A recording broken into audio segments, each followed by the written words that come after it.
खाम नदीचं पुनरुज्जीवन आणि मान्सूनपूर्व तयारीचा आढावा घेण्यासाठी सोमवारी महापालिका आयुक्त जी श्रीकांत यांनी नदीपात्राचा सविस्तर दौरा केला।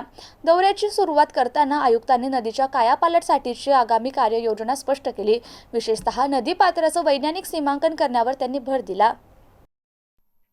या महत्त्वपूर्ण पाहणी दौऱ्यात त्यांच्यासोबत अतिरिक्त आयुक्त संतोष वाहुळे, उपायुक्त तथा घनकचरा व्यवस्थापन विभाग प्रमुख नंदकिशोर भोंबे, खाम नदी पुनर्जीवन प्रकल्पाचे ओएसडी असदुल्ला खान आणि इकोसत्वचे प्रतिनिधी उपस्थित होते। दौऱ्याची सुरुवात करताना आयुक्तांनी नदीच्या कायापालटासाठीची आगामी कार्ययोजना स्पष्ट केली।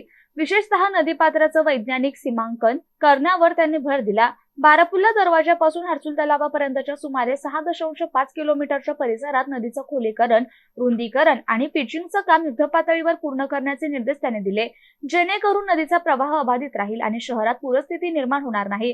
त्यांनी गरम पाणी ते बारापुल्ला गेट आणि हिमायतबाग ते बारापुल्ला गेट अशा 2 टीम करून हे काम पूर्ण करण्याचं सांगितलं। पाहणी दरम्यान आयुक्तांनी ऐतिहासिक बारापुल्ला गेटच्या दुरावस्थेवर तीव्र नाराजी व्यक्त केली।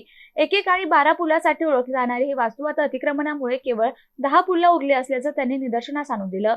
ऐतिहासिक फसील च्या बाहेर आणि नदीपात्रात झालेल्या अवैध बांधकामे नदीचा मार्ग अरुंद करत असून त्यामुळेच पावसाळ्यात पाणी घरांमध्ये शिरतं असं त्यांनी स्पष्ट केलं।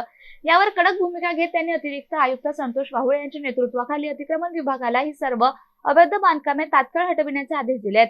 याचवेळी बारापुल्ला गेटला लागून असलेले सर्व सार्वजनिक स्वच्छतागृह स्टोर रूम म्हणून वापरले जात असल्याचं पाहून आयुक्तांनी संताप व्यक्त केला आणि ते तात्काळ रिकामे करून जनहितार्थ सुरू करण्याचे आदेश दिले। मान्सूनपूर्वी नदीच्या रुंदीकरणाचं काम पूर्ण करण्याच्या सूचना देत खाम नदी शहरासाठी एक शाप न ठरता एक गौरवशाली वारसा म्हणून पुनर्जीवित होईल यावर त्यांनी भर दिला।